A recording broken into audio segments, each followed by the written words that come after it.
with, I believe. And this is how I would like to conclude. If we know that disinformation is mostly spread with negative emotions,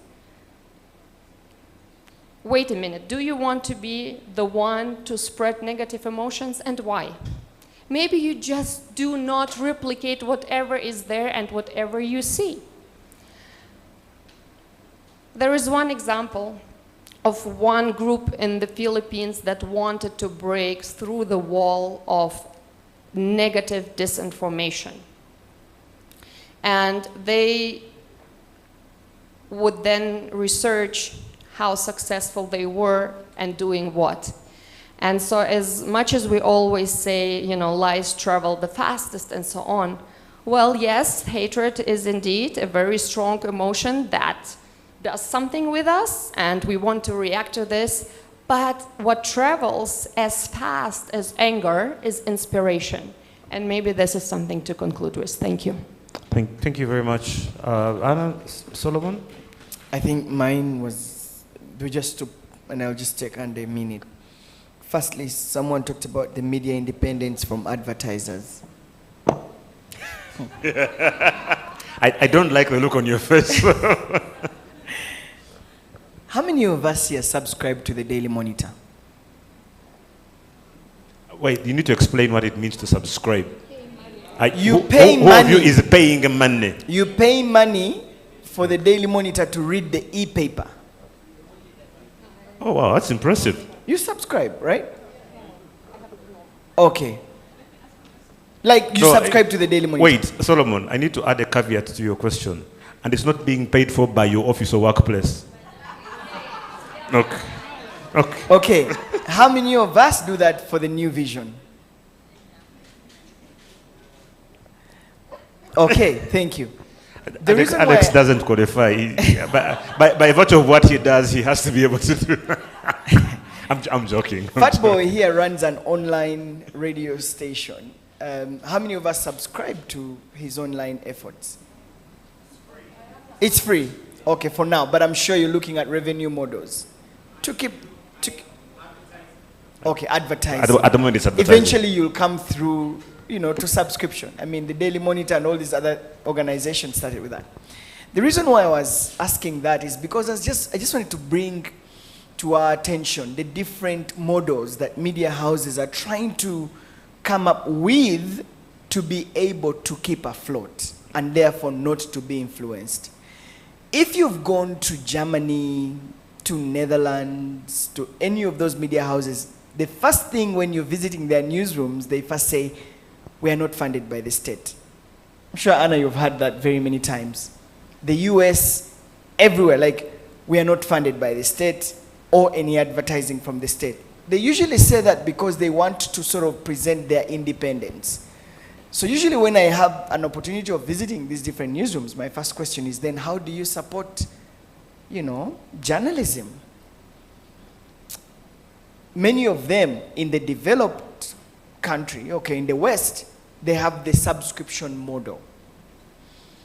So you'll find the Washington Post, the New York Times, people who subscribe, you know, and they get their revenue from subscription. But if I am to ask people like him, Alex, who perhaps has been running the Daily Monitor on the amount of revenue that is the Monitor is collecting from subscription and the percentage of that contribution to that revenue, I don't know how big it is. So firstly, even when people come up with it is insignificant, Ben just told us that. So even when media houses are busy burning the midnight candles to come up with different subscription models or different funding models to keep independent journalism alive, even us, we are not supporting them, right? We, the consumers of that content, we are not supporting them, but we expect them to actually provide independent journalism. Now, one of the things that sometimes hurts me is hearing that a music concert is supported by a media house. We hear, you know, the people who do the advertising. Banange, Shiba, gena kubera wano, binono biwagiridwa. You know, they talk about all this and like, Sanyuka TV, we are one of the biggest supporters and then you hear citrus. boom, and you're like, okay, we're having this, you know, credible media house that we know is credible, but they're supporting Gravito Mutuju's concert. So, but sometimes I look back and I think to myself, why would they do that? Maybe they are looking at it as a model to raise revenue. Maybe they are trying to innovate out of the newsroom space to come up with ideas to collect money to run the business.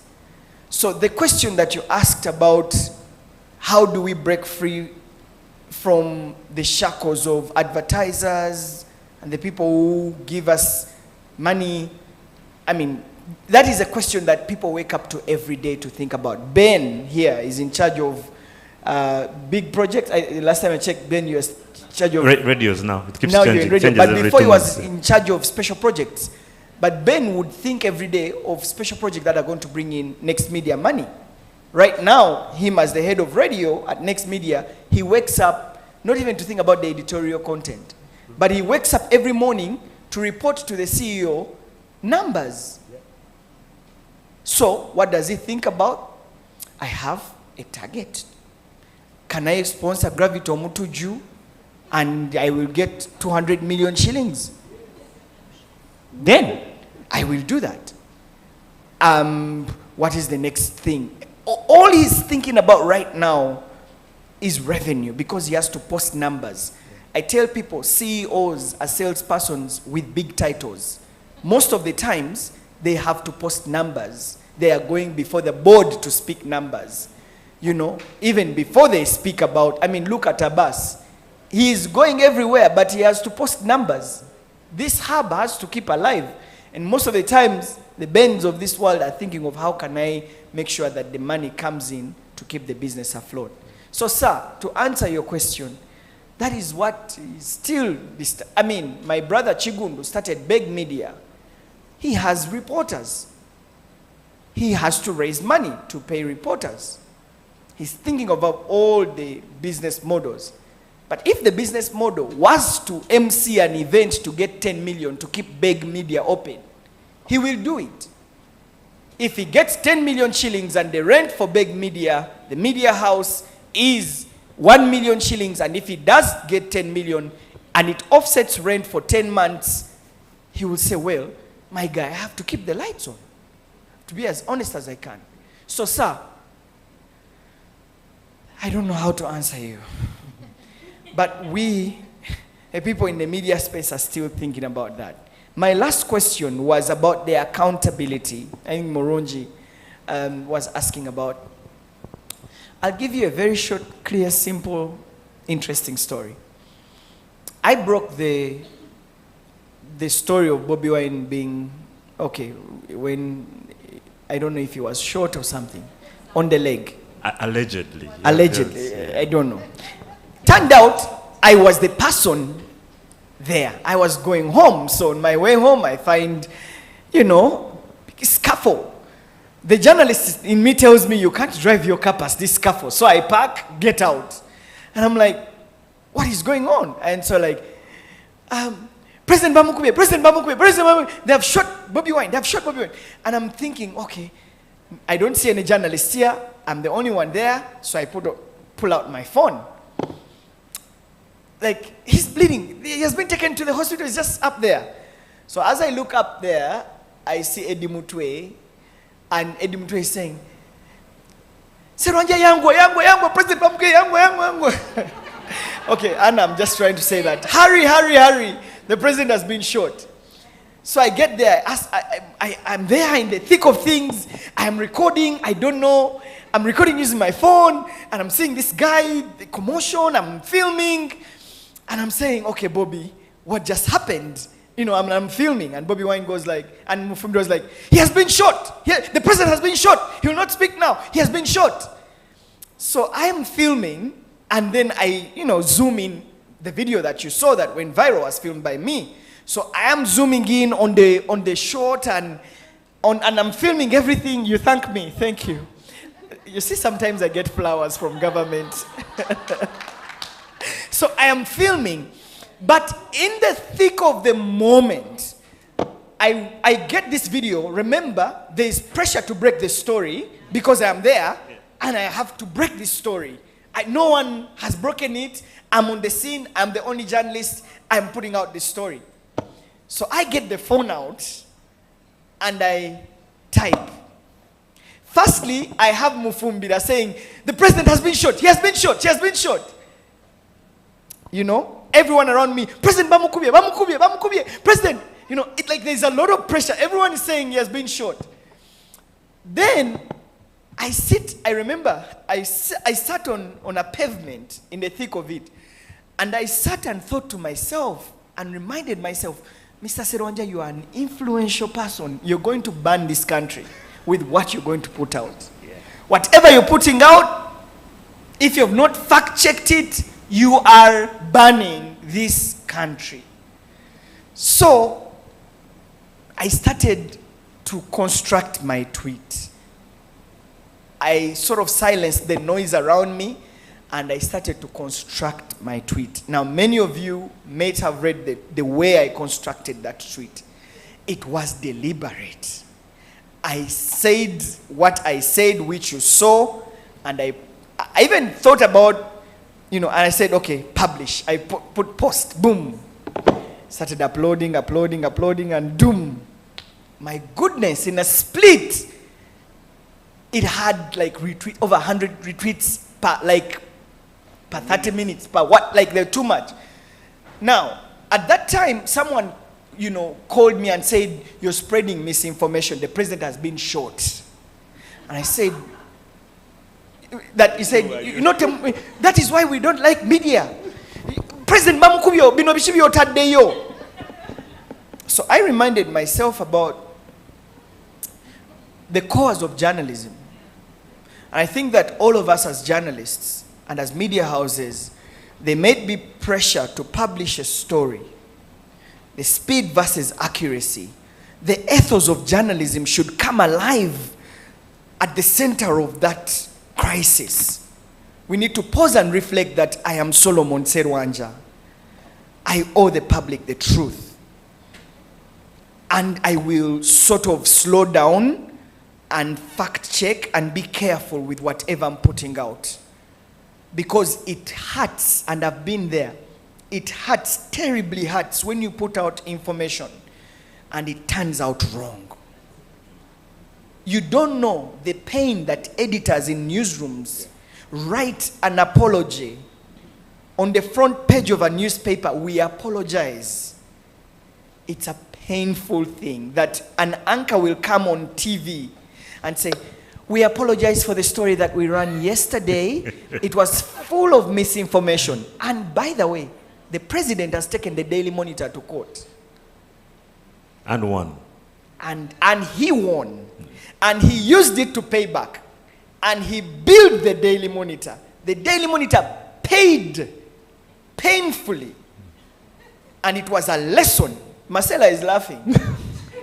But it was a wake-up call that when we err, we pay, and we pay painfully. Thank you. Yeah, Marcella has to laugh. She needs some wins where she can get them.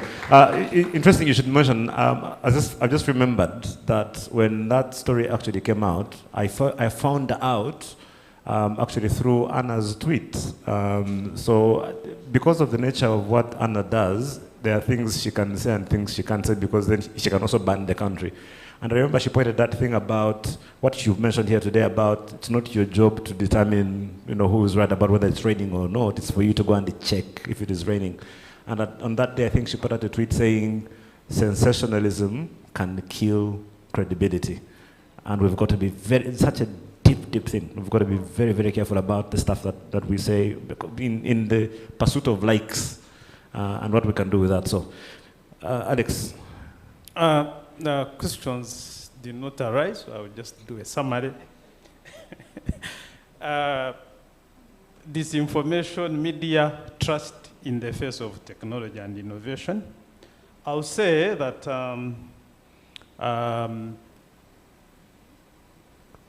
just taking on from what Solomon said, we need to put the purveyors of disinformation. Why do we come here and talk about disinformation? Because disinformation and propagandas, they have the ability to erode, they have the biggest ability to erode public trust in especially media platforms, especially credible media, professional media platforms. But when it comes to technology and innovation, I would say that as a media industry, as individuals, we are normally not very well prepared to respond either to the challenges or to the opportunities brought about by, and when we talk about technology and AI. So what do we need to do? We need to go back and empower ourselves at number one, individual level, number two, institutional level, and that collective can empower the industry to respond to the challenges brought by technology, especially disinformation, and also be able to restore public confidence, public trust in the media. Yeah. Thank you very much. Thank you. Thank you very much. And a big thank you to our panel. I'm really sorry that we've overshot our time for this panel. It's my fault. Don't blame anyone else. It's now 1:33. I wanted to propose that we take a break for lunch. We've overloaded your brains with a lot of information. And then when we come back in the afternoon, we'll dive into some very interesting sessions, the one about navigating legal environments. And then we'll also talk, very importantly, we have our partners here, Strong Minds, to talk about mental health workplace for the media and how important that is. But also there's a very important panel about the election space beyond the ballot and strengthening women and youth voices. So I wanted to suggest that we do that. Before we break for lunch though, allow me to recognize our online audience. We have a number of people who are listening in via Zoom. And I see here we have Benson Ngomongom, our good friend Ngulu Felix, Warom, Francis Watum, Goreti Kajumba, and others, Ephraim Bukenya, Mburugu Gikunda, who is director and executive producer at Media Focus on Africa as well. Good to see you, sir. Thanks a lot for joining us online. If it's okay, I'll ask that we allow just one person from the online audience, because you have been with us, to say something. Please be advised that while you are having your lunch, wherever you are, we haven't had ours yet. So don't hold back us from being able to get to our lunch. Can we have Mr. Alex Otto say something from the Zoom call, very briefly in response, in just a minute, and then we'll head out to go and take a very quick lunch break. And Alex, you're there? I see there's like a red microphone, so if you are with us, you need to unmute yourself or have someone unmute you. And if you're not able to do that in the next 15 seconds, we'll assume that you have left the computer on and going to have lunch. Oh, there you are. Hi, Alex.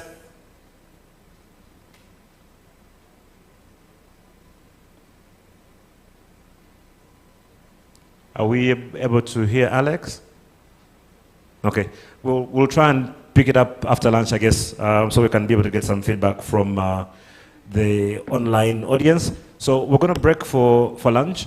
We had initially planned for about 40 minutes for lunch. I'm going to kindly ask that if you can, either eat quickly or eat very little or both, so that we can try and shrink our lunch break, because we have some really good sessions, so we can pick up on the legal complications, and then also mental health, but also what next after the ballot around women and youth in times of elections. And so we'll have a wonderful, powerful panel. Julius is here. He'll be able to help us shed some insights on that.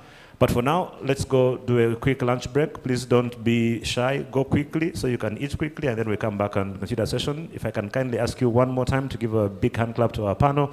to Marcella, to Anna, Solomon, and to Alex as well. So thank you so much. Let's continue interacting over lunch. Please share feedback with each other, even as we interact over a meal. Enjoy the lunch. Bon appetit. We'll see you in about 25 minutes.